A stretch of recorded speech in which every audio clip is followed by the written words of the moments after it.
and one child, a 1-year-old baby boy, was pronounced dead. When law enforcement officers searched the daycare, they found a large quantity of fentanyl and machinery used to press and package narcotics for distribution. And in particular, they found a brick of fentanyl, about 1 kilogram in weight, right on top of children's playmats in the daycare's closet. As alleged in the complaint, before emergency personnel arrived at the daycare, before they arrived, Mendez and a co-conspirator tried to cover up what happened. Seconds before Mendez called 911, she called a co-conspirator. Minutes later, a co-conspirator arrived at the daycare. Minutes later, he left the daycare and fled out the back alley, carrying 2 full shopping bags. And all of that happened while the children, the babies, were suffering from the effects of fentanyl poisoning and in desperate need of help. We immediately launched a federal investigation, and we've been working around the clock to uncover the truth, and we're now ready to bring these defendants to justice. This is a tragedy, and my heart breaks for the children and their families, but I promise you this: we're going to keep fighting for justice, in this case and in every other case involving this deadly poison. The people of this great city deserve nothing less. And I also have a message for anyone out there who is selling fentanyl. Stop pushing this poison. It kills. It ruins lives. And it will ruin yours too when we catch you, convict you, and send you to federal prison. Now, we could not have brought this case without the dedication and assistance of our partners at the DEA, the NYPD, and the entire OCDF New York Strike Force. And I also want to thank the SDNY Digital Forensics Unit and the complex analytical and social media enhancement team at the New York, New Jersey HIDA. I also want to thank the Bronx District Attorney's Office, and in particular my friend Darcel Clark, the DA, who has also filed state charges against these defendants. We will continue to coordinate with her office as this case proceeds. And finally, I want to thank the career prosecutors of my office handling this case, Brandon Thompson and Maggie Lanaugh, as well as Matthew Hellman and Kyle Wershba, the chiefs of the narcotics unit. And I want to turn the podium over to Frank Tarantino from the DEA.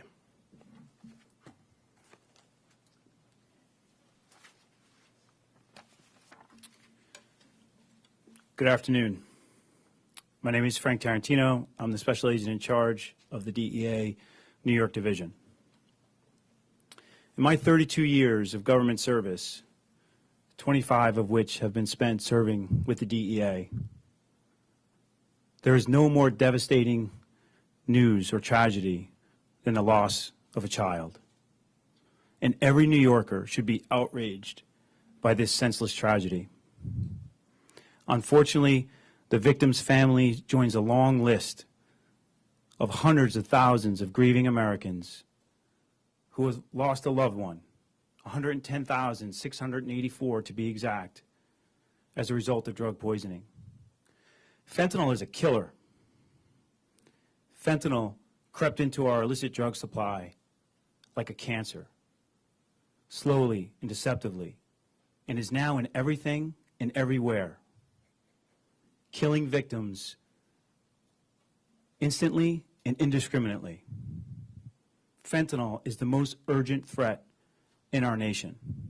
And the tragedy that unfolded in the Bronx at the Danino Nino Daycare Center demonstrates the danger that fentanyl poses to every New Yorker. As this investigation continues, I want to reiterate DEA's commitment to holding those predatory criminals accountable for trafficking this poison throughout our communities. I commend the work of our investigators from the DEA Strike Force, the NYPD, and our partners at the Southern District of New York and the Bronx District Attorney's Office, who work tirelessly every single day to stop drug poisonings from taking too many lives too soon. This is not a war on drugs. This is a fight to save lives. Thank you. Be happy to take some questions. The co-conspirator described in the complaint, the husband of Mendez, who removed the 2 bags from the location, Why is he not charged, and what is his status? So we're not done. Let me just put it that way. I think you should just look out for more on that soon. Next question. How confident are you that investigators will be able to locate that co-conspirator? We're not going to give up. We're going to get him. Next question. Thanks. Damian or Frank, were either Mendez or the co-defendant or the husband on the DEA's radar? Is this a location that you had been familiar with previously? So I'm not going to be able to speak to any kind of broader connections. It's fair to say that this is something that we're going to run to ground and make sure that the case doesn't stop here. Those drugs came from somewhere. We're going to make sure that we get it all the way back to the source. And Damian, what does it say about, what does this case that, as you say, shocked the conscience of the city, say about where we are with fentanyl and what it's doing to the community? Look, I've been clear that this is not only a law enforcement crisis, but it's a public health crisis. You know, fentanyl, a tiny amount, almost imperceptible to the eye, can kill an adult. And so imagine what it can do to the body of a little baby, right? That's what we're seeing right now. And so there's no need to panic. However, it's a crisis. And all tools that we have at our disposal need to be brought to bear. That's why I talked about not only targeting the cartels in Mexico and the folks who supply the precursor chemicals in China, but also making sure that we don't take our eye off the ball on Main Street, right? In the corners of our city where the most vulnerable people live and can be harmed by this drug. Next question. Thank you. Can you tell us if you think there's any connection that they had with existing cartels that have been under surveillance or recently prosecuted? So I'm not able to speak to connections that we're looking to draw. You know, that is a subject of investigation.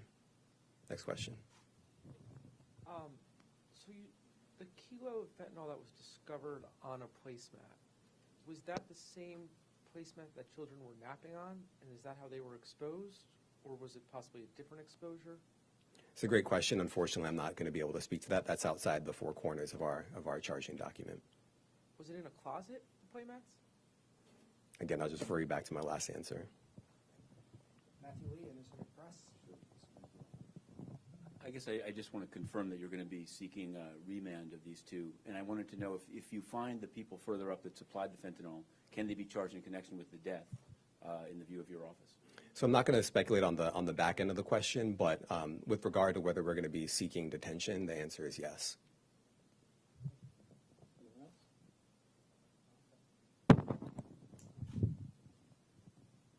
Yes, is it clear if the daycare center was set up expressly for the purpose of hiding the operation, or did the drug operation come after the formation of it, if it's clear yet? I'm unfortunately not able to speak to that. Last question. Can you say, either of you can say where the geographic source of the fentanyl was? Was it Mexico, the Far East, or other points in the hemisphere? And how reckless was it to have that stuff near where these children would be reposed? So look, let me address what you asked at the end. I'm a lawyer, right? I'm the United States attorney here, but I'm a father. And I'm sure many of you are parents too. And common sense dictates that when you drop off your baby, you expect the baby to be kept safe. And so I don't think there's any other way to look at it other than it being incredibly reckless, one of the most reckless things that a human can do, to endanger the life of a child like that. That's why we're here. Thank you, everyone.